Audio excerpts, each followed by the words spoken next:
Olá, meus irmãos, graça e paz. Aqui quem vos fala, vosso irmão em Cristo, presbítero Gregório, trazendo mais um pedacinho do Maná dos Céus. Um pedacinho do Maná dos Céus que nós estamos falando acerca da fé que agrada a Deus. Estamos tratando da fé de Abraão, o pai da fé, para usar exemplo que possamos utilizar na nossa vida cotidiana. Hoje eu quero ler o capítulo 21 de Gênesis.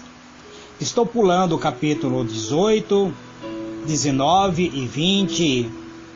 Em uma outra ocasião estaremos lendo esses capítulos, mas eu quero hoje vos falar acerca do cumprimento da promessa que Deus fez para Abraão, o nascimento de um filho da sua própria carne, que se tornou pai de Jacó, e Jacó se tornou pai dos patriarcas, que forma a grande nação de Israel. Vamos então à leitura da palavra de Deus de hoje. Será uma leitura um pouco extensa, 12 versículos do capítulo 21. Está escrito assim: O Senhor Deus visitou Sara como dissera, e fez por ela como prometera. Sara concebeu e deu um filho a Abrão, já idoso, no tempo que Deus tinha marcado. Ao filho que lhe nasceu, gerado por Sara, Abrão deu o nome de Isaque. Abrão circuncidou seu filho Isaque, assim que ele completou 8 dias de vida, exatamente como Deus lhe ordenara. Abrão tinha 100 anos quando lhe nasceu seu filho Isaque. Então declarou Sara: Deus me deu um grande motivo para sorrir, e todos que souberem dessa história, muitos se alegrarão comigo. E acrescentou: quem diria a Abrão que Sara ainda amamentaria filhos? Todavia, eu lhe dei um filho em sua velhice. O menino cresceu e foi desmamado, e no dia em que Isaque foi desmamado, Abrão deu uma grande festa. Ora, Sara percebeu que o filho nascido a Abrão por intermédio da egípcia Agar estava rindo de seu filho Isaque, e pediu a Abrão: expulsa esta serva e seu filho, para que o filho desta escrava não acabe sendo herdeiro como meu filho Isaque. Essa palavra acerca de seu filho Ismael muito entristeceu e preocupou a Abraão. Contudo, Deus orientou: não te lastime por causa da criança, da tua serva. Tudo o que Sara te pedir, concede-o. Portanto, por Isaque é que a tua descendência será considerada perpetuamente. Muito bem, amados, diletos irmãos, vamos fazer uma breve comentário, uma breve análise acerca do conteúdo desta mensagem, para tentarmos compreender o cumprimento da promessa que Deus fizera a Abraão. Vemos claramente aqui que Deus, o Senhor, visitara Sara como lhe havia prometido. O Senhor cumpriu o que lhe havia prometido.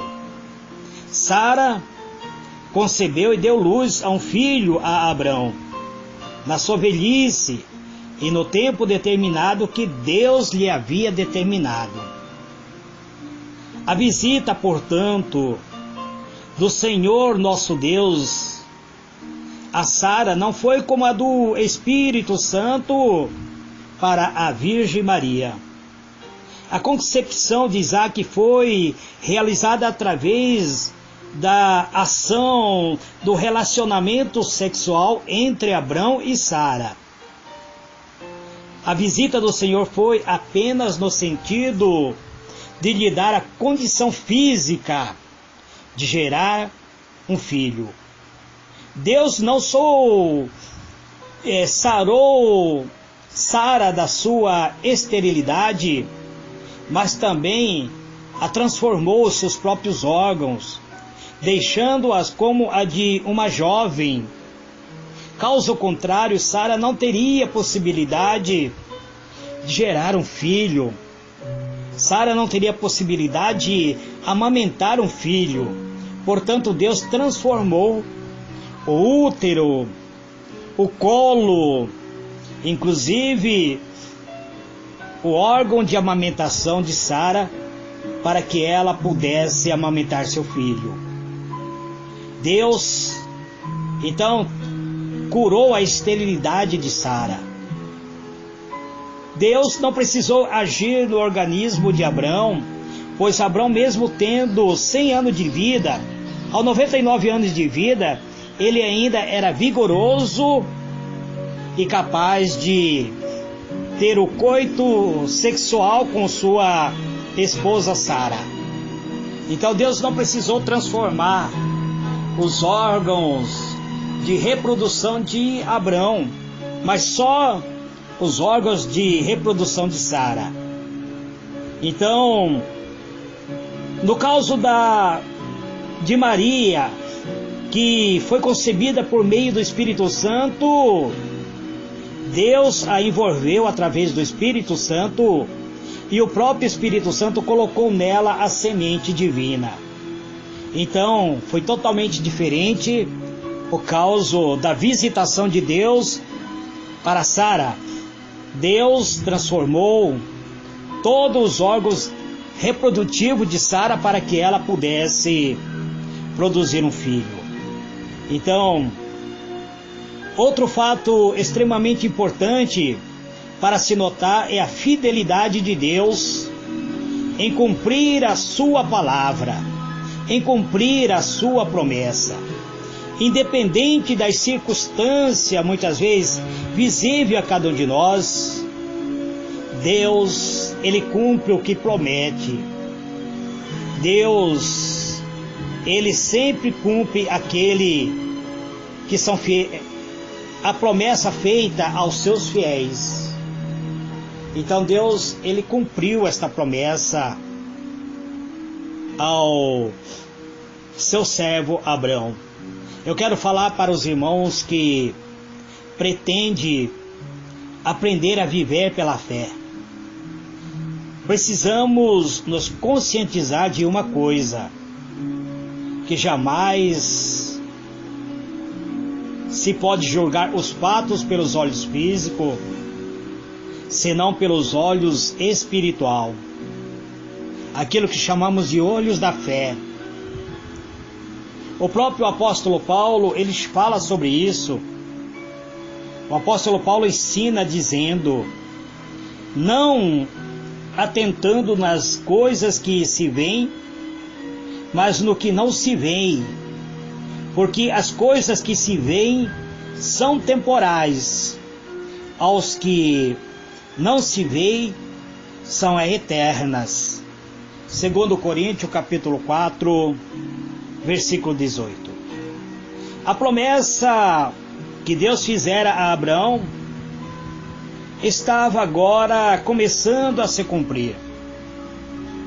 Nós vemos que Deus chama Abraão com 75 anos de idade para abandonar uma terra onde Abraão era considerado príncipe, e saísse daquela terra, saísse do meio das suas parentelas e se tornasse peregrino em terra que Deus iria lhe mostrar. De 75 anos até os 90, até os 100 anos de idade, Deus levou 25 anos para realizar o cumprimento da promessa feita para Abraão. A promessa feita a Abraão estava agora começando a se cumprir. Depois de 24 anos, quando Abraão completa agora 100 anos, 25 anos se passou. Ele esteve ao caminhos e nunca desviou-se da meta que Deus havia estabelecido a ele. Aos olhos humanos, parece que a promessa demorou todo esse tempo para chegar. Mas nós vemos que chegou no momento certo, amados. Deus precisava que Sara não tivesse nenhuma condição. 90 anos de idade Sara tinha quando gerou seu primeiro filho. Então Deus sempre cumpre a sua promessa. Mais cedo ou mais tarde, a promessa de Deus será realizada em nossa vida. Mas é preciso ser paciente. É preciso ser perseverante. É preciso aguardar com paciência. Então, precisa muitas vezes termos paciência, perseverança, para aguardar o próprio cumprimento que a promessa que Deus faz para cada um de nós.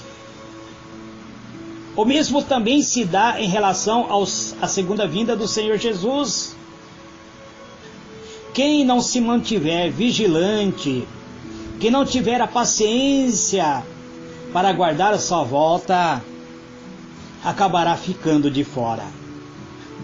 Isto é que nós chamamos de fé, amado. Quando muitas vezes as pessoas passam para viver por meio da sua própria razão, ele deixa de viver a fé sobrenatural. Então, qual é a razão da fé? Nem sempre trazer o resultado esperado. Muitas pessoas professam a fé, aguarda, confessa que tem fé, mas não recebe a promessa. Por que será, amado? Simplesmente porque muitas vezes as pessoas só estão olhando com seus olhares, com sua visão física, e a visão física acaba cegando a visão espiritual. Quando se concentra a atenção nos fatos visíveis, a grande chance de se embriagar com as informações do mundo físico em que vivemos, e uma pessoa embriagada com aquilo que o mundo está lhe oferecendo, não tem nenhuma segurança de receber o seu próprio milagre. As leis que regem este mundo são opostas aos que regem a lei de Deus, pois são leis da razão, enquanto as leis que regem o reino de Deus são as próprias leis da fé. Quem vive pela fé não pode submeter-se à sua visão espiritual, à visão física. Quem vive por meio da fé não pode permitir que a sua razão prevaleça, mas que a fé prevaleça. Então, difícil viver pela fé, amados. Parece ser fácil, mas é difícil. Muitas vezes nós não vemos a própria presença de Deus atuando atrás da nossa fé. Então é difícil, parece ser difícil viver pela fé. Mas eu quero dizer para vocês, amado, que para aquele que nasce do Espírito, quem nasce da água e do Espírito. Isso não é difícil. Não é difícil para quem nasce do Espírito. O motivo pelo qual muitos cristãos vivem derrotados é que eles nunca nasceram através do Espírito. Eles nunca nasceram para Deus. E por não terem nascido o novo nascimento, estão sempre atentando para as informações que o mundo lhe oferece, as informações físicas.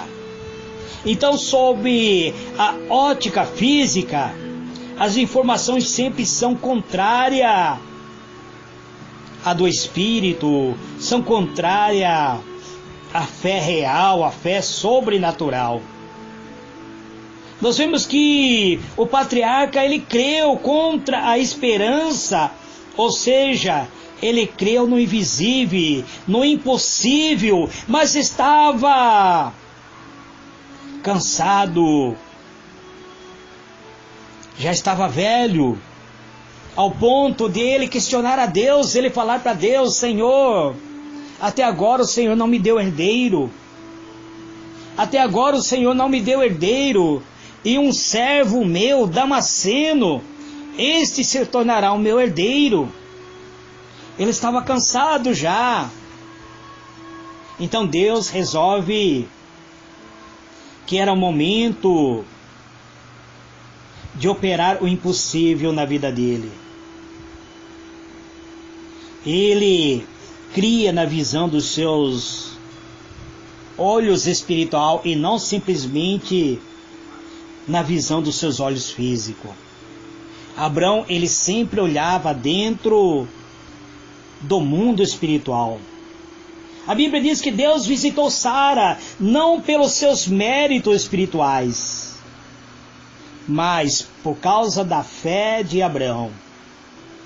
Ele manteve a sua crença na promessa de que Deus, mesmo quando tudo aos olhos humanos parecia estar perdido, eu já vos disse que Abraão era semente. E que semente que ele era! Era uma semente de qualidade extraordinária, capaz de germinar um útero que havia secado, um útero que era estéril. Então Deus transforma Abraão nesta própria semente. A palavra de Deus se torna muitas vezes infrutífera para quem vive de acordo com a visão física. Mas a palavra de Deus não é pura? Sim, amados, a semente sempre será perfeita. O problema é o solo. O problema é onde esta semente está sendo armazenada. A palavra de Deus sempre será perfeita. Apesar de os olhos físicos imporem realidade inaceitável aos olhos da fé, ainda assim, a decisão a ser tomada cabe à pessoa que vive este conflito. A pessoa que foi semeada a palavra de Deus. Ao lançarmos a semente no coração do ser humano, ele sempre terá o conflito entre escolher a visão da carne ou a visão espiritual. A carne dirá: isto é impossível. O mundo físico dirá: isso não pode acontecer, não tem cabimento. Não há ciência que explique. Isso nunca aconteceu e jamais irá acontecer. Mas o olhar físico, o olhar espiritual, estará sempre olhando no trono de Deus e dizendo: se o Senhor prometeu, Ele é fiel para cumprir. Se o Senhor liberou esta palavra, pode ser a natureza dizer que não, mas a promessa irá se cumprir. Então, mesmo todas as pessoas que são nascidas novamente, muitas vezes irão passar por conflito. Isto entre ouvir a informação dada pelos olhos físicos e as dadas pelos olhos espiritual. Só ele pode decidir por si mesma se viverá uma vida abundante, espiritual triunfante, ou viverá uma vida de derrota, ouvindo a razão do mundo carnal. Aos filhos que lhe nasceram, que Sara lhe dera à luz, pôs Abrão o nome de Isaque. Gênesis 21, verso 3. Ou seja, ao filho que Sara deu para Abrão, Abrão deu o nome de Isaque. Mas este nome foi o próprio Deus que havia escolhido. O próprio Senhor Deus deu o nome ao filho de Abrão com Sara em Gênesis capítulo 17, versículo 19. Assim como havia feito para com os filhos de Abrão com Agar. A diferença é que este já estava grávida de Ismael e se encontrava em grande aflição de alma quando recebeu orientação quanto ao nome da criança. Ismael significa Deus ouve. Naturalmente, o nome Ismael surgiu da atenção dada por Deus àquela serva tão injustificada e tão injustiçada pela sua senhora que o havia mandado expulsá-la. Deus mostra-se a sua grandeza de justiça. Deus é fiel. Ele não gosta de injustiça. A injustiça cometida por quem quer que seja. Quanto, porém, a Isaque, o seu nome tinha sido escolhido um ano antes, mesmo dele ser gerado. Um ano antes de ele vir a ser gerado no ventre de Sara, Deus havia escolhido em circunstâncias bem superiores. Isaque significa riso, alegria, gozo na alma. O seu significado já exprime bem que representaria o seu nascimento. Amados, diletos irmãos, eu quero vos dizer que o milagre do nascimento de Isaque ocorreu no momento, talvez, em que Abrão já estava achando que Deus não iria lhe dar nenhum herdeiro.